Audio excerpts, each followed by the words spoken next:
प्यारे सज्जनों, परमात्मा तुम्हें नहीं मिलता तो इसमें परमात्मा को दोष मत देना, क्योंकि तुमने उसे अभी दिल से चाहा ही नहीं है।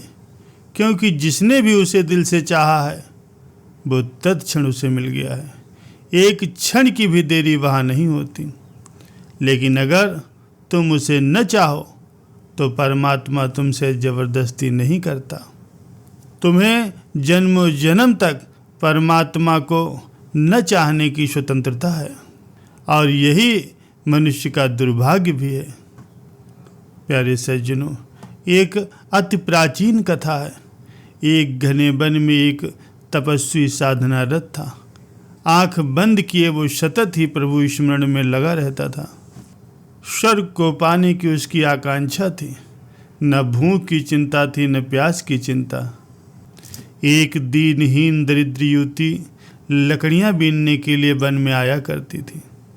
वो दया खा करके कुछ फल तोड़ लाती, पत्तों के दोने बना करके सरोवर से जल भर करके लाती और तपस्वी के पास छोड़ जाती, और उसी सहारे वो तपस्वी जीता था। फिर धीरे धीरे उसकी तपस्या और भी सघन हो गई। अब वो फल खाए बिना ही पड़ा रहने लगा। जल दोनों में पड़ा पड़ा ही गंदा हो जाता। उसे ना तो भूख की कोई चिंता थी, न प्यास की। लकड़ियां बीनने वाली युवती बड़ी दुखी और उदास होती, पर कोई उपाय भी नहीं था। इंद्रासन डोल उठा। इंद्र चिंतित हो गया।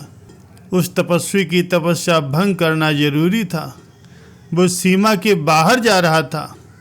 क्या स्वर्ग के सिंहासन पर कब्जा करने का उसका इरादा है? लेकिन कठिनाइयां ज़्यादा नहीं थीं, क्योंकि इंद्र मनुष्य के मन को जानता है। स्वर्ग से जैसे एक किरण सी उतरी, वो सूखी दीन दरिद्र काली कलूटी युवती अचानक ही अप्रतिम सौंदर्य से भर गई।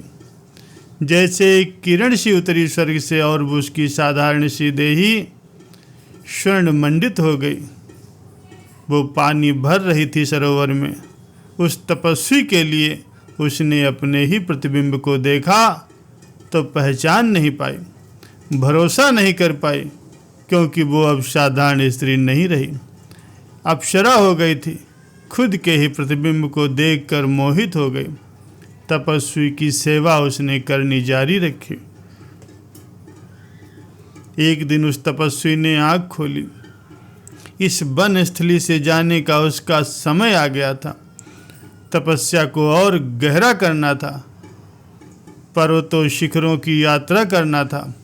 उसने युवती से कहा, अब मैं जाऊंगा, यहाँ मेरा कार्य पूरा हुआ है। अब और भी अधिक कठिन मार्ग को चुनना है, स्वर्ग को जीत कर रहना है।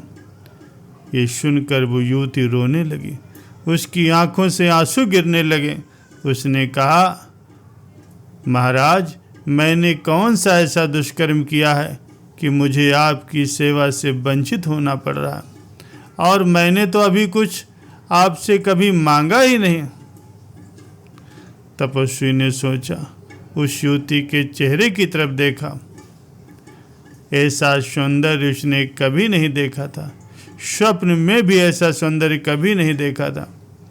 युवती पहचानी भी लगती थी और अपरिचित भी लगती थी।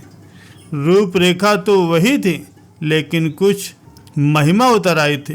अंग प्रत्यंग वही थे, लेकिन कोई स्वर्ण आभा से घिर गए थे। वो तपस्वी वहीं बैठ गया। उसने अपनी आंखें फिर से बंद कर ली। वो रुक गया। उस रात वो युवती सो न सकी।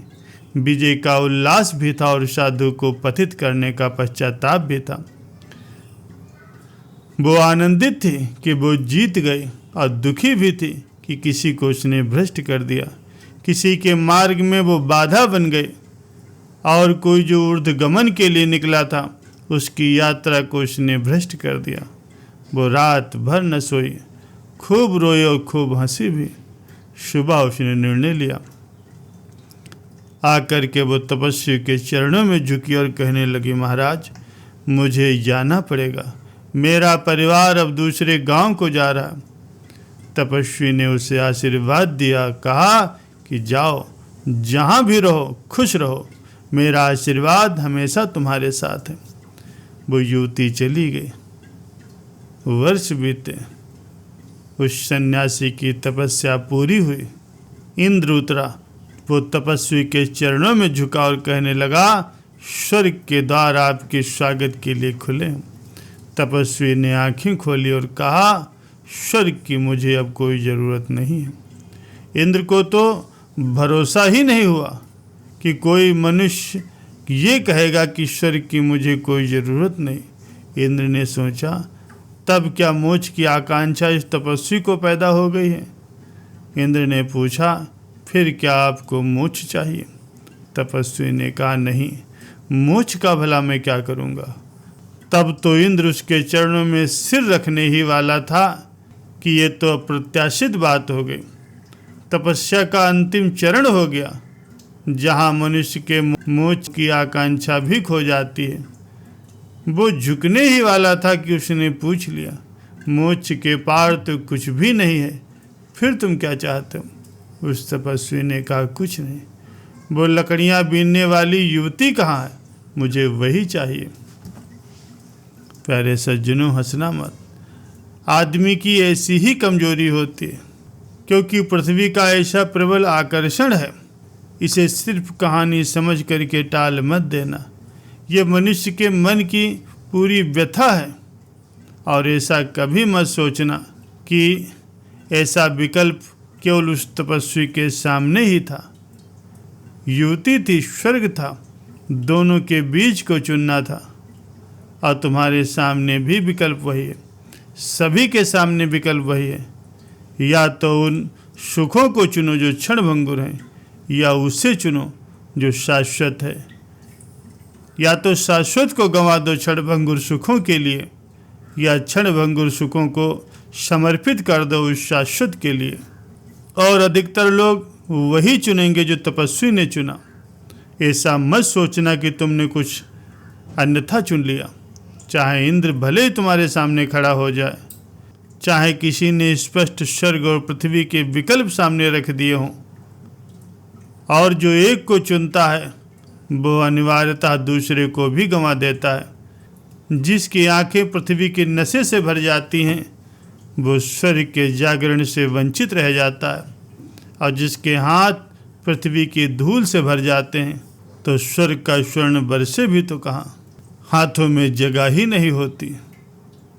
स्वर्ग तभी उतर सकता है जब हाथ खाली हो, आत्मा खाली होनी चाहिए, तो ही परमात्मा उसमें विराजमान हो सकता है।